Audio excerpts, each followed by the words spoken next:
미국의 역사야말로 가장 위대한 업적이라며 큰소리치던 다큐멘터리 감독은 자신이 알던 역사적 통념이 무너지는 경험을 하고 말았습니다.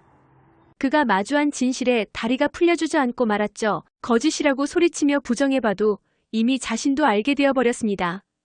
도대체 무슨 일이 있었던 것인지 지금부터 알아보겠습니다. 안녕하세요. BBC 다큐멘터리 프로듀서 제레미 카터입니다. 오늘은 제 인생을 완전히 바꿔놓은 이야기를 들려드릴게요. 런던의 추운 겨울날, 저는 컴퓨터 앞에 앉아 다음 프로젝트 아이디어를 찾고 있었습니다. 창밖엔 차가운 비가 내리고 따뜻한 홍차 한 잔을 마시며 유튜브를 무심코 스크롤하던 그때였죠. 그러다 눈에 들어온 하버드 군사전문연구소의 에드워드 해밀턴 교수 강연이 눈에 들어왔습니다. 흰머리가 드문드문 난 70대의 노 교수는 예상치 못한 발언을 했어요. 세계 역사상 가장 위대한 해군 사령관은 영국의 넬슨도 미국의 존 폴 존스도 아닙니다. 바로 조선의 이순신 장군이죠. 처음엔 귀를 의심했습니다. 조선의 이순신이 누구지? 궁금증과 함께 강연을 끝까지 보게 됐어요. 해밀턴 교수의 열정적인 눈빛과 격정적인 목소리로 설명하는 이순신의 업적은 정말 놀라웠죠. 그의 말에 따르면 이순신은 단 한 번도 패배하지 않은 불패의 장군이라는 겁니다. 세계 해전사에서 전무후무한 기록이죠. 그 순간 저는 흥분을 감출 수 없었어요. 20년이 넘는 감독 경력 동안 수많은 역사 다큐멘터리를 제작했지만 이렇게 강렬한 호기심을 느낀 적은 없었거든요. 마치 보물지도를 발견한 탐험가처럼 설렜습니다.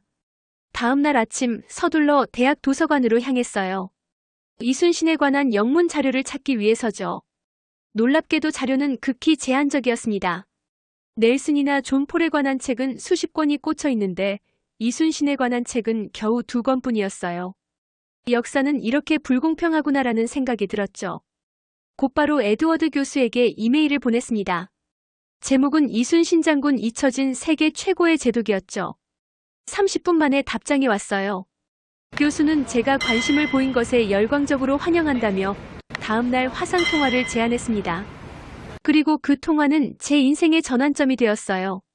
노 교수의 눈빛은 화면을 통해서도 열정으로 빛났습니다. 그는 30년간 세계 해전사를 연구하며 우연히 이순신을 발견했다고 했어요. 처음엔 그저 동양의 한 장수라고 생각했지만 깊이 파고들수록 그의 천재성에 압도되었다고 했죠. 카터 씨, 당신이 이순신을 세상에 알려야 합니다. BBC의 힘으로요. 교수의 말이 제 가슴에 불을 지폈어요. 그날 밤 저는 결심했습니다. 이순신 장군의 이야기를 세상에 알리는 것이 내 사명이다. 그것이 바로 제 다큐멘터리 인생 최대의 도전이 시작된 순간이었습니다. 이순신은 세계 해군사에서 가장 과소평가된 인물이에요. 해밀턴 교수의 수염난 얼굴이 화면을 가득 채우며 열정적으로 말했습니다. 그는 불리한 조건에서도 승리를 이끌어냈죠. 저는 의아했어요. 왜 서양에선 그를 잘 모르나요? 서양 중심의 역사관 때문이죠. 교수는 안경을 올리며 대답했습니다. 우리는 항상 우리 문화권의 영웅만 기억하죠. 하지만 객관적 사실을 보면 이순신은 나폴레옹보다 뛰어난 전략가였어요. 해밀턴 교수는 화면을 통해 자료를 공유했습니다. 거기엔 이순신과 서양 해군 제독들의 전적을 비교한 표가 있었어요. 넬슨은 9전 7승, 존 폴 존스는 7전 5승이었지만 이순신은 놀랍게도 23전 23승이었습니다. 단 한 번의 패배도 없었죠. 이건 잘못된 기록 아닌가요? 저는 의심스러운 눈빛으로 물었어요. 교수는 고개를 저었습니다. 모든 사료를 철저히 검증한 결과예요. 그의 전술은 500년이 지난 지금도 해군 전략가들이 연구할 정도로 뛰어났습니다. 교수와의 대화 후 CNN에서도 이순신 장군에 관한 다큐멘터리를 준비 중이라는 소식을 들었습니다. 이건 놓칠 수 없는 기회다. 생각했죠. 다음 날부터 저는 이순신에 관한 모든 자료를 찾아 읽기 시작했어요. 영문 자료가 제한적이라 번역기까지 동원했습니다. 밤새도록 자료를 읽다 발견한 사실들은 충격적이었어요. 첫째, 이순신은 12척의 배로 133척의 일본 함대를 물리친 명량해전을 승리로 이끌었습니다. 이건 세계 해전사에서 가장 불리한 전투 비율이었어요. 마치 복싱에서 헤비급 챔피언과 싸워 이긴 플라이급 선수 같은 기적이었죠. 둘째, 그는 세계 최초의 철갑선인 거북선을 발명했습니다. 서양에서 철갑선이 등장하기 300년 전의 일이었어요. 이건 마치 라이트 형제 이전에 제트기를 만든 것과 같은 혁신이었습니다. 셋째, 이순신은 자국의 임금에게 고문당하고 모든 직위를 박탈당했음에도 다시 전장으로 돌아가 나라를 구했어요. 어떤 서양 장군도 이런 극적인 역경을 이겨낸 사례가 없었습니다. 이 사실들을 정리하면서 저는 깊은 충격에 빠졌어요. 우리가 알던 세계 역사는 얼마나 편향되어 있었나? 그동안 서양 중심으로 배우고 가르쳐온 역사의 틀이 깨지는 소리가 들리는 것 같았습니다. 그러던 어느 날 밤 컴퓨터 화면을 보며 깨달았어요. 우리가 알던 해군 역사는 절반만 진실이었구나. 이순신의 이야기는 더 이상 단순한 역사적 사실이 아니었습니다. 그것은 서양 중심의 역사관에 도전장을 던지는 강력한 메시지였어요. 그리고 저는 그 메시지를 세계에 전하는 전달자가 되기로 결심했습니다. BBC 본사 회의실 테이블 주변에 앉은 15명의 임원들은 모두 의심스러운 표정이었습니다. 제 앞에는 장군 이순신이라고 적힌 발표 자료가 놓여 있었죠. 저는 스크린에 이순신 장군의 초상화를 띄우며 발표를 시작했습니다. 여러분, 오늘 제가 소개할 인물은 500년 전 조선의 해군 제독입니다. 하지만 그의 이야기는 현대의 우리에게도 강력한 메시지를 던져요. 동양의 어떤 장군에 관한 다큐라고? 조선은 또 어디야? 50대의 마틴 디렉터가 회의적인 눈초리로 물었어요. 그의 희끗한 머리카락과 깊은 주름은 30년 경력의 무게를 말해주는 듯 했습니다. 네, 조선의 이순신 장군입니다. 조선은 지금 대한민국의 옛 명칭이고요. 이순신 장군은 500년 전 인물이지만 그의 이야기는 지금도 유효해요. 저는 자신있게 대답했죠. 저는 명량해전의 컴퓨터 그래픽 시뮬레이션을 보여주었습니다. 12척 대 133척의 압도적인 수적 열세, 좁은 해협의 빠른 조류, 그리고 이순신의 천재적인 전술이 어떻게 승리로 이어졌는지를 시각적으로 표현했죠. 회의실이 조용해졌어요. 모두가 화면에 집중했습니다. 그때 마케팅 디렉터인 수잔이 의문을 제기했어요. 미국 시청자들이 관심 가질까? 그녀의 날카로운 질문은 항상 프로젝트의 약점을 찌르곤 했습니다. 우리 시청자들은 넬슨, 나폴레옹은 알아도 이순. 뭐였죠? 그 이름조차 발음하기 어려울 텐데요. 숨을 깊게 들이마시고 저는 핵심을 말했습니다. 이순신의 이야기는 단순한 전쟁 영웅 이야기가 아닙니다. 그는 국가의 배신과 감옥살이, 고문에도 불구하고 나라를 지켰어요. 킹스 스피치보다 더 감동적인 인간 드라마죠. 그리고 저는 이순신의 한 구절을 인용했습니다. 나의 죽음을 적에게 알리지 마라. 임종 직전에도 병사들의 사기를 걱정한 그의 마지막 유언이었습니다. 이것이 진정한 리더십이 아닐까요? 현재 기업들의 CEO들이 배워야 할 리더십이 아닐까요? 저는 열정적으로 말했어요. 회의실이 잠시 조용해졌습니다. 그때 BBC 다큐부서 총책임자인 존이 입을 열었어요. 흥미롭군. 예산은? 그의 짧은 질문에 희망이 보였습니다. 일반 다큐보다 15% 더 필요합니다. 한국 현지 촬영이 필수적이니까요. 솔직하게 대답했죠. 위험 부담이 크군. 존은 안경을 벗으며 말했어요. 하지만 BBC는 항상 새로운 시각의 콘텐츠를 추구해왔지. 2시간의 치열한 토론 끝에 마침내 프로젝트는 승인됐습니다. 그것도 8부작 시리즈로요. 저는 믿을 수 없었어요. 그날 밤 저는 샴페인을 터뜨리며 기뻐했죠. 창문 너머로 보이는 런던의 야경이 그 어느 때보다 아름다웠습니다. 이제 한국으로 가야 했어요. 이순신의 발자취를 따라가기 위해서였죠. 이순신. 500년이 지났지만 이제 세계가 당신을 알게 될 겁니다. 저는 마음속으로 속삭였어요. 인천국제공항에 내리자마자 느낀 건 이곳이 미래다라는 생각이었어요. 깔끔하고 첨단 기술로 가득한 공항은 마치 영화 속 미래 도시 같았죠. 영국의 오래된 히드로 공항과는 완전히 다른 분위기였습니다. 자동문이 열리고 자동 출입국 시스템은 얼굴 인식으로 순식간에 절차를 마쳤습니다.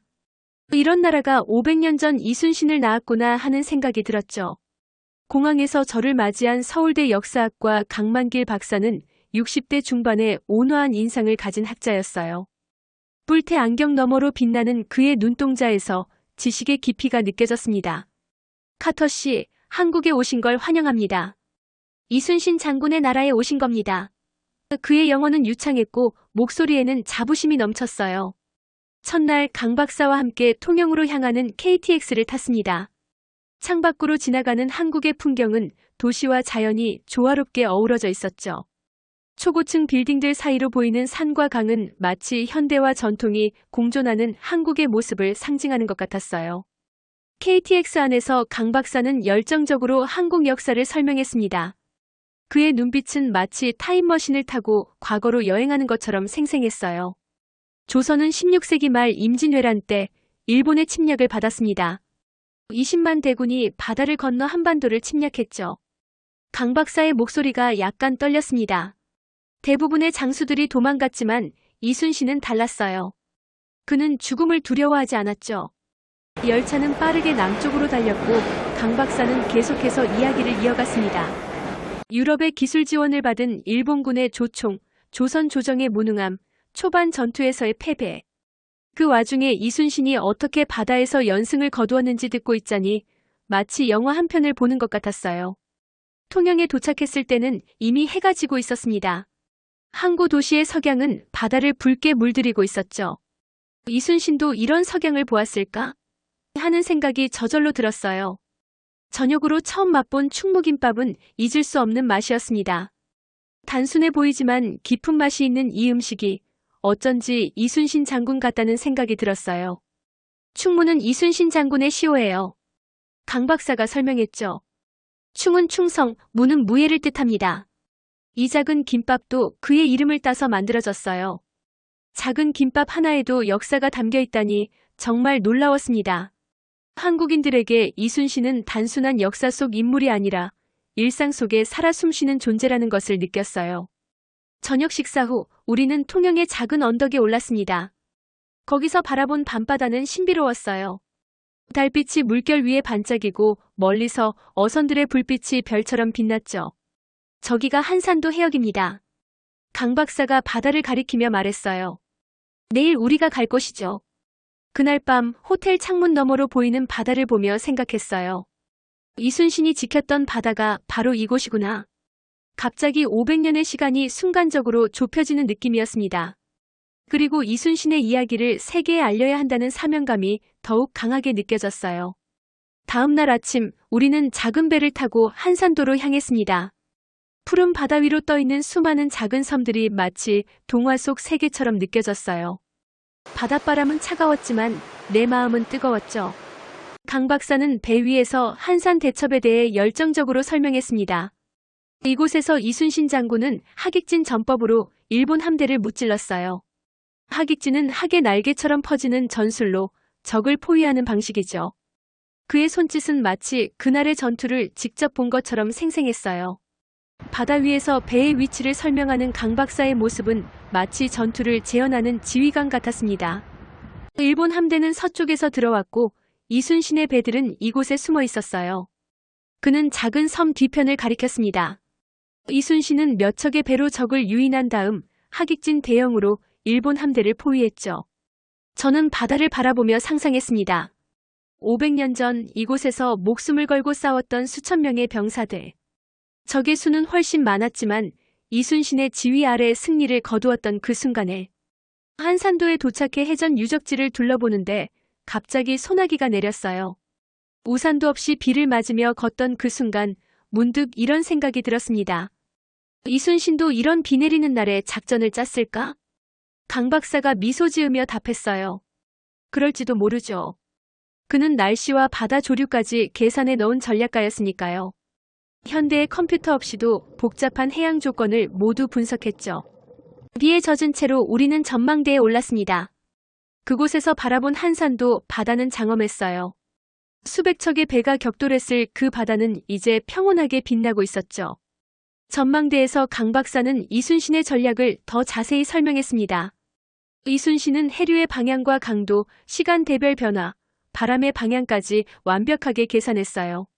그리고 적이 가장 불리한 조건에서 싸울 수밖에 없도록 유도했죠. 어떻게 그런 복잡한 계산을 16세기에 할 수 있었을까요? 저는 의아했어요. 그는 평생 바다를 연구했죠. 강 박사가 답했습니다. 현장 경험과 끊임없는 관찰, 그리고 탁월한 두뇌가 만나 천재가 탄생했어요. 전망대에서 내려와 우리는 이순신의 지휘소가 있었던 자리를 방문했습니다. 지금은 작은 비석만 남아 있었지만 그곳에서 바라본 바다는 전술적으로 완벽한 위치였어요. 섬 전체가 자연 요새였죠. 이순신은 73전 73승이에요. 단 한 번도 패배하지 않았죠. 강 박사의 말에 저는 깜짝 놀랐습니다. 세계 어떤 장군도 이런 기록은 없었거든요. 넬슨이나 나폴레옹도 패배를 경험했는데 말이죠. 정말이요? 그건 불가능한 기록인데요. 하지만 사실입니다. 이것이 바로 이순신의 위대함이죠. 그 순간 비가 그치고 태양이 구름 사이로 빛을 쏟아냈어요. 마치 이순신의 영혼이 우리의 대화를 듣고 있었던 것처럼 말이죠. 한산도를 떠나기 전 우리는 작은 어촌 마을에서 점심을 먹었습니다. 신선한 생선과 해산물은 정말 맛있었어요. 식사 중에 강 박사는 재미있는 이야기를 들려주었습니다. 이 지역 어부들은 지금도 출항 전에 이순신 장군에게 기도를 올려요. 그만큼 이순신은 바다의 수호신 같은 존재죠. 문화와 역사가 이렇게 생생하게 살아있는 곳이라니 정말 놀라웠어요. 한산도를 떠나며 저는 더 이상 단순한 다큐멘터리 제작자가 아니라 역사의 진실을 전하는 전령사가 된 기분이었습니다. 다음 날 우리는 이순신 장군이 작전을 짰던 제승당을 방문했습니다. 소나무 숲 사이에 자리한 이 소박한 건물 앞에 서자 묘한 경외감이 들었어요. 이곳에서 이순신은 밤을 새워 작전을 짰습니다. 강 박사가 낮은 목소리로 말했죠. 하루에 2시간만 자고 나머지 시간은 전략 연구와 부하들을 돌보는 데 썼어요. 제승당 내부는 놀라울 정도로 소박했습니다. 화려한 장식 없이 기능적으로 설계된 공간이었죠. 이곳에서 세계 해전사를 바꾼 작전들이 탄생했다니 믿기 힘들었어요. 바닥에 앉아 제승당의 내부를 둘러보니 500년 전의 공간이 살아 숨쉬는 것 같았습니다. 작은 창문으로 비치는 햇살, 소나무 향이 배어있는 목재의 냄새, 그리고 시간의 흐름을 느끼게 하는 고요함. 이런 단출한 공간에서 세계적인 전략이 탄생했다는 사실이 더욱 놀라웠어요. 서양의 제독들은 어땠나요? 강 박사가 갑자기 물었습니다. 훨씬 럭셔리했죠. 솔직히 대답했어요. 넬슨 제독은 최고급 객실에서 작전을 세웠고 존 폴 존스도 프랑스의 지원을 받았으니까요. 강 박사는 의미심장한 미소를 지었죠. 이순신은 달랐습니다. 그는 오히려 자국의 정치적 박해를 받았어요. 임금에게 고문당하고 모든 지위를 박탈당했죠. 그럼에도 다시 바다로 나가 싸웠습니다. 그 말을 듣는 순간 제 가슴에 전율이 흘렀어요. 동시에 부끄러움도 느꼈죠. 우리 BBC에서는 항상 넬슨과 같은 서양 영웅들만 다뤄왔으니까요. 제승당 주변을 걸으며 강 박사는 이순신이 이곳에서 어떻게 부하들과 함께 식사하고 전략을 논의하고 때로는 시를 읊었는지 설명해 주었습니다. 그는 단순한 군인이 아니라 학자이자 시인이었고 리더였어요. 이순신은 병사들에게 절대 자신이 할 수 없는 일을 시키지 않았습니다. 강 박사의 말이 깊게 와닿았어요. 그는 항상 최전선에 있었고 가장 위험한 순간에도 배의 키를 직접 잡았죠. 그날 오후 우리는 거북선 모형을 볼 수 있었습니다. 철갑으로 덮인 이 혁신적인 전함은 500년 전에 만들어졌다는 게 믿기지 않았어요. 덮인 갑판 위에는 날카로운 쇠못이 박혀 있어 적이 올라타는 것을 막았죠. 용머리는 화공전을 위한 연기를 내뿜을 수 있었고 총통이라는 한 포는 적선을 효과적으로 공격할 수 있었습니다. 이건 세계 최초의 철갑선입니다. 강 박사가 자랑스럽게 말했어요. 서양에서 철갑선이 등장하기 300년 전에 이순신이 이미 개발했죠. 거북선을 자세히 살펴보니 그 설계의 정교함에 감탄했습니다. 방어와 공격, 기동성을 모두 고려한 완벽한 전투 플랫폼이었어요. 철판은 적의 포탄을 막아내고 날카로운 철침은 접근전을 불가능하게 만들었으며 빠른 속도로 적진을 뚫고 들어갈 수 있었죠. 놀랍군요. 감탄사가 절로 나왔습니다. 이런 혁신적인 전함을 16세기에 만들었다니. 그래서 이순신을 단순한 장군이 아닌 혁신가라고도 부릅니다. 강 박사의 얼굴에는 자부심이 가득했어요. 한국은 지금도 창의적인 기술 강국이지만 그 DNA는 이순신 시대부터 있었던 거죠. 제승당에서 나오는 길에 우리는 작은 전시관을 들렀습니다. 그곳에는 이순신이 사용했던 무기와 갑옷의 복제품이 전시되어 있었어요. 무거운 갑옷을 직접 들어보니 그 무게에 놀랐습니다. 이런 것을 입고 전투를 지휘했다니 그 체력과 의지력이 놀라웠죠. 이순신은 정신적으로만 강한 게 아니라 육체적으로도 강인한 사람이었어요. 강 박사의 설명이 계속됐습니다. 47세에 전사할 때까지 최전선에서 싸웠죠. 해가 저물어갈 무렵 제승당 뒤편 언덕에 올라 바다를 바라보았습니다. 석양에 물든 바다는 붉게 빛나고 있었어요. 500년 전 이순신도 이 같은 풍경을 보며 내일의 전투를 구상했겠지요. 그 순간 저는 역사의 무게를 느꼈습니다. 비가 내리는 통영의 작은 미술관 카페에서 강 박사는 특별한 책을 꺼냈습니다. 영어로 번역된 난중일기였죠. 이것은 이순신 장군이 전쟁 중에 쓴 일기입니다. 그가 책을 조심스럽게 펼쳤어요. 세계 어떤 장군도 이렇게 전쟁 중에 상세한 일기를 남기지 않았죠. 커피잔을 앞에 두고 난중일기의 구절들을 읽기 시작했습니다. 빗방울이 창문을 두드리는 소리를 배경으로 500년 전 이순신의 목소리가 책 속에서 살아나는 것 같았어요. 그리고 놀라웠습니다. 이순신의 글은 냉철한 군인의 기록만이 아니었거든요. 오늘 밤 꿈에 돌아가신 어머니를 배웠다. 눈물이 마르지 않는다. 부하 김장수가 전사했다. 그의 어린 자식들은 이제 어찌 될까?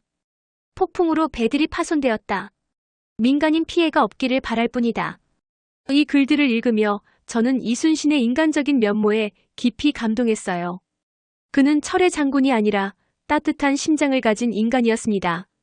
전쟁의 포화 속에서도 어머니를 그리워하고 전사한 부하의 가족을 걱정하고 민간인의 안전을 염려하는 사람이었죠. 특히 인상적이었던 구절은 그가 투옥되었을 때의 기록이었습니다.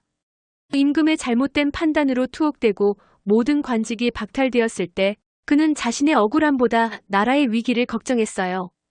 비록 이 몸이 감옥에 갇혔으나 마음은 항상 바다에 있도다. 외적이 다시 침략한다면 나라는 어찌 될 것인가. 이런 면을 들여다보면 더 놀라운 게 그는 항상 자신보다 나라와 백성을 먼저 생각했어요. 강 박사가 말했죠. 자신의 억울함보다 나라의 위기를 걱정했고 전쟁 중에도 민간인 보호를 최우선시했습니다. 창밖으로 내리는 빗소리를 들으며 500년 전 이순신도 이런 비 내리는 소리를 들었을 거라는 생각이 들었어요. 같은 하늘 아래 같은 비를 맞으며 그는 조국의 운명을 어깨에 짊어졌던 거죠. 그의 리더십은 어디서 왔을까요? 저는 강 박사에게 물었습니다. 자기 희생에서 왔죠. 강 박사의 대답은 단호했어요. 그는 항상 자신을 마지막에 두었습니다. 병사들이 굶주릴 때 자신도 함께 굶었고 위험할 때는 자신이 먼저 나섰죠. 난중일기 속 이순신의 내면 세계를 들여다보며 저는 이 다큐멘터리의 방향이 더욱 명확해짐을 느꼈습니다. 단순한 전쟁 영웅의 이야기가 아니라 진정한 리더십과 인간에 관한 보편적인 메시지를 담아야 했어요. 2014년 개봉한 영화 명량에 대한 이야기도 들었습니다. 이 영화가 한국 영화 역사상 가장 많은 관객을 동원했다는 사실이 놀라웠어요. 지금도 한국인들에게 이순신은 살아있는 영웅입니다. 강 박사의 눈빛이 진지해졌어요. 어려울 때마다 한국인들은 이순신 정신을 떠올려요. 불가능한 상황에서도 포기하지 않는 정신, 자기 자신보다 공동체를 먼저 생각하는 마음, 그것이 한국을 지금의 모습으로 만들었죠. 비가 그치고 카페의 창문을 통해 햇살이 비치기 시작했습니다. 마치 이순신의 정신이 우리의 대화를 통해 다시 빛나기 시작한 것처럼 느껴졌어요. 그 순간 깨달았습니다. 이건 단순한 역사 다큐멘터리가 아니라 시대를 초월한 인간 정신에 관한 이야기구나. 이순신의 리더십은 500년이 지난 지금도 우리에게 필요한 가치였어요. 영국으로 돌아오는 비행기 안 창밖으로 펼쳐진 구름바다를 보며 생각에 잠겼습니다. 10일간의 한국 여행은 제 인생을 완전히 바꿔놓았어요. 이제 이순신의 이야기를 어떻게 세계에 전할지 그것만이 제 머릿속을 가득 채웠습니다. 노트북을 켜고 촬영한 영상들을 다시 보니 이순신의 이야기가 얼마나 강력한지 새삼 느껴졌습니다. 한산도의 푸른 바다, 제승당의 소박한 아름다움, 그리고 난중일기의 진솔한 문장들. 이 모든 것이 500년을 뛰어넘어 현대인에게도 울림을 주는 보편적 가치를 담고 있었어요. 제 옆자리에 앉은 승객이 호기심 어린 눈으로 물었습니다. 한국에서 무슨 일을 하셨나요? 500년 전 영웅의 발자취를 따라갔어요. 저는 미소 지으며 대답했죠. 아마 곧 BBC에서 그의 이야기를 보실 수 있을 거예요. 영국에 돌아온 후 BBC 스튜디오에서 편집 작업은 바로 시작되었습니다. 100시간이 넘는 촬영 영상을 8부작 다큐멘터리로 만드는 과정은 쉽지 않았어요. 하지만 제 마음속에는 분명한 비전이 있었습니다. 이순신 바다를 지배한 영웅이라는 제목으로 우리는 각 에피소드를 구성했어요. 마침내 방영일이 다가왔습니다. 솔직히 말하면 저는 불안했어요. 서양 시청자들이 과연 동양의 영웅 이야기에 관심을 가질까? BBC 경영진들의 의구심이 현실이 되지는 않을까? 하지만 첫 방송 후 예상을 뛰어넘는 반응이 쏟아졌습니다. 영국에서 최고의 시청률을 기록했습니다. 마틴 디렉터가 놀란 표정으로 말했죠. 미국 시장에서도 좋은 반응이에요. 넷플릭스에서 스트리밍 판권 구매 의사를 밝혔습니다. 이메일함은 시청자들의 뜨거운 반응으로 넘쳐났어요. 많은 사람들이 이순신의 리더십과 인간적인 면모에 감동받았다고 했죠. 특히 그의 마지막 말 나의 죽음을 적에게 알리지 마라는 많은 이들의 마음을 울렸습니다. 그는 죽는 순간까지 자신보다 나라를 먼저 생각했군요. 오늘날의 정치인들은 이것을 배워야 합니다. 이순신의 리더십은 시대를 초월합니다. 기업 CEO들도 그에게서 배울 점이 많아요. 왜 우리는 지금까지 이런 위대한 인물을 몰랐던 걸까요? 더 많은 이순신의 이야기를 보여주세요. 프랑스의 한 해군 사관학교에서는 이순신의 전술을 교과 과정에 포함시켰다는 소식도 들려왔습니다. 이제 이순신은 더 이상 한국만의 영웅이 아니었죠. 그는 세계의 영웅이 되어가고 있었습니다. 다큐멘터리의 성공으로 저는 미국과 유럽의 여러 대학에서 특별 강연을 요청받았어요.